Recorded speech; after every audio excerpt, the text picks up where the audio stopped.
Oral history, recreation, 1916. Dramatization, fictionalization. Scene 1, Love Supreme. Okay, scene 1 of 3 acts. Scene 1, Love Supreme. Okay, here's the setup. The whole play takes place on the grounds of an old mansion that's run by a wizard. The haunted old mansion is run by an old man, and sometimes when he tries to sleep, his bones ground, and that's because there's a ghost in them. The haunted old man is played by Eamon de Valera, 1970 to 1975. In the play there are two main characters, 1920s Michael Collins and Eamon de Valera, 1922 to 1933. Michael Collins is played by a very young man with round glasses and black hair. Eamon de Valera is played by a snake.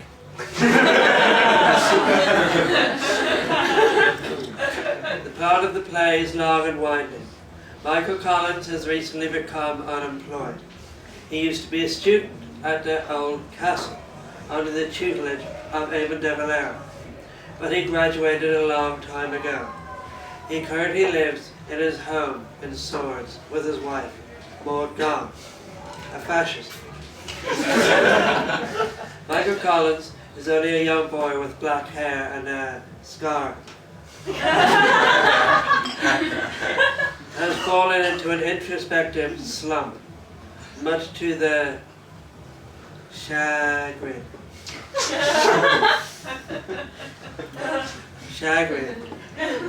of Moran, a fascist.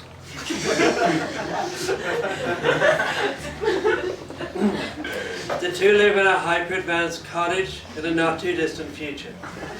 Their every whim serviced by robot slaves, just on the brink of artificial intelligence.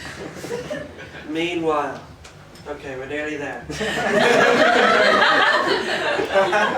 Meanwhile, Michael Collins' best friend, William Butler Yeats, is living with the newlywed couple.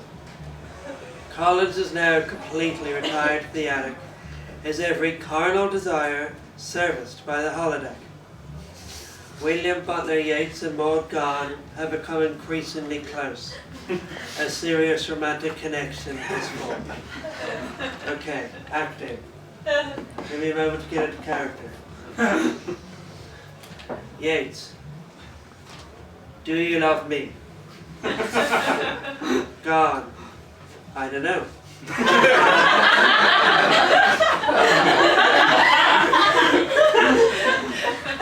Yeats moves in to kiss. Gone. Gone. Don't. The robots are watching. Yeats. The robots? They don't have artificial intelligence. Gone. I suppose you're right, and I suppose they never will. And in the background there's a mirror, and there's a robot. And the robot touches the mirror. And a tear.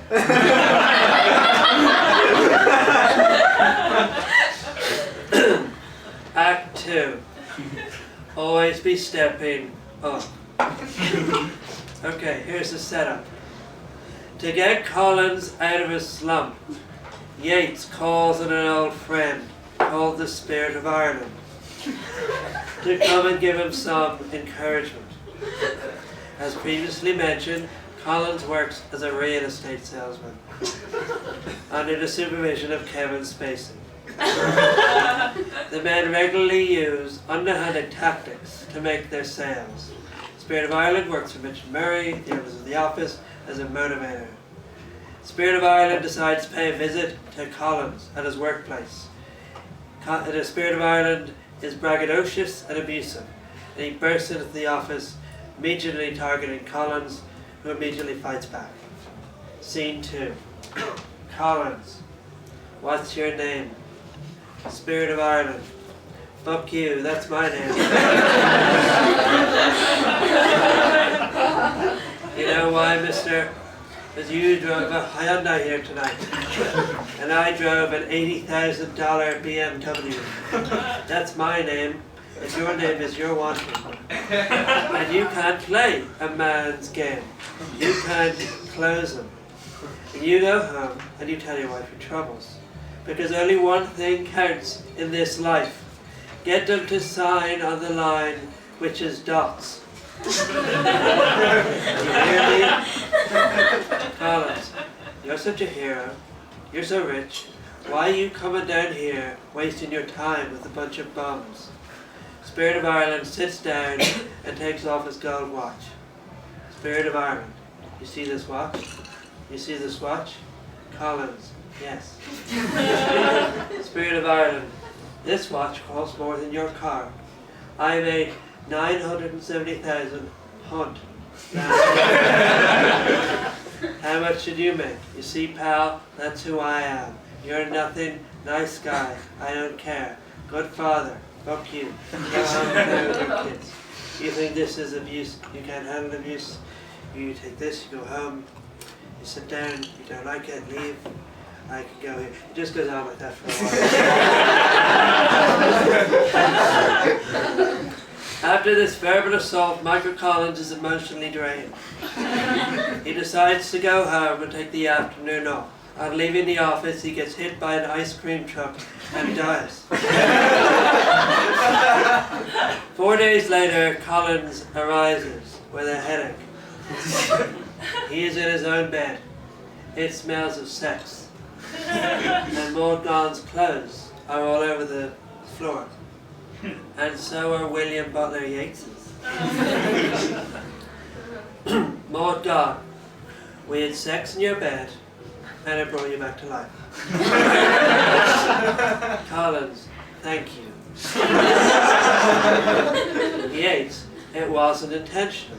We were happier when you were dead. Collins, oh man.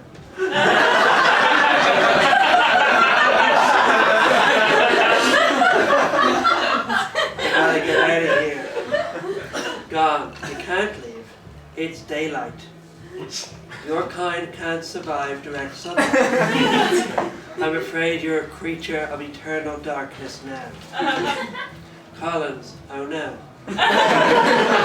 I will spend the rest of my life never knowing true love again. Gone, when you might find another vampire or something to love. Collins, I don't think so. That idea is pretty unappealing to me. God, please don't jump down my throat. Don't be annoyed. Collins, I wasn't annoyed. I am annoyed. You're annoying me. God and Yeats together. This is why we were happier when you were dead. Has anyone here studied English? Yeah. Or theatre? Baby. English. What is a porter scene? Porter scene. It's a Shakespearean thing, right? In Shakespeare, after a moment of high drama, there's a funny bit, and it provides some catharsis, right? So we've just had this emotionally draining confrontation between ex-lovers, and now there's a funny bit. So it's called a porter scene. So here's my porter scene. Everyone is out of the house, and the furniture comes alive.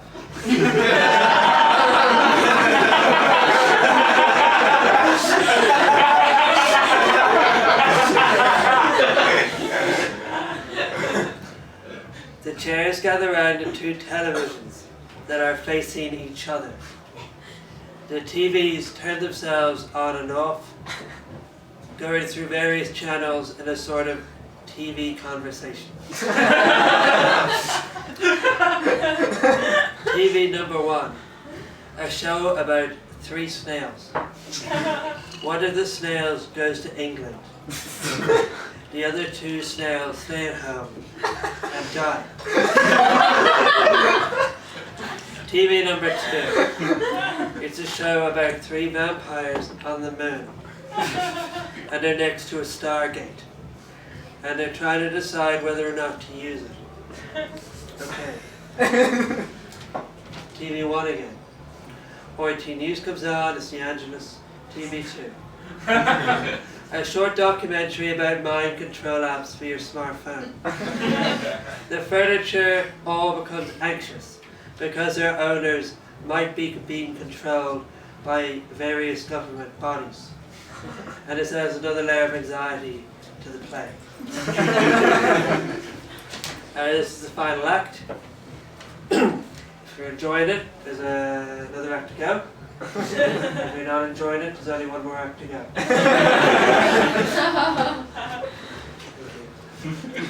Act 3, Rebirth, Reawakening.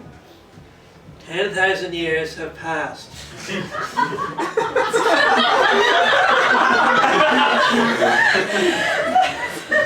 Michael Collins is a vamp. He lives in a new house with all the mod cons. He has a smartphone and an iPad and a laptop.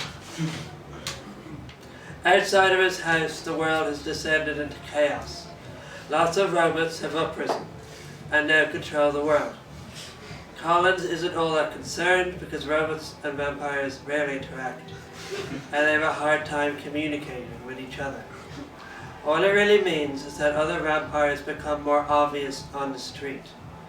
He's less concerned with finding love now that he knows himself after 10,000 years, but he thinks some company might be nice.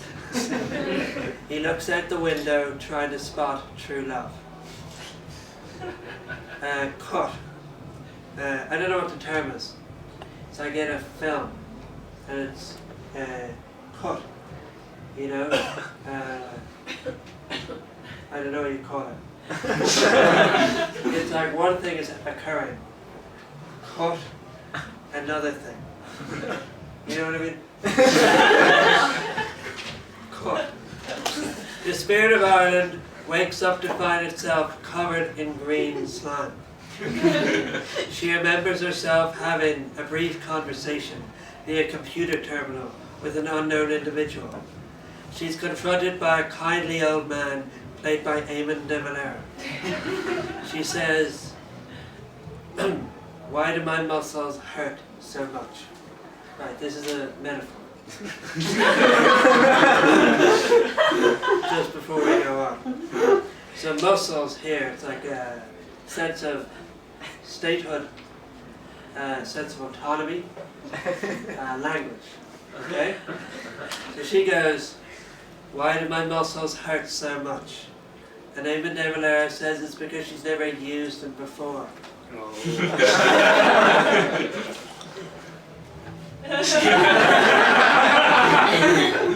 you very much.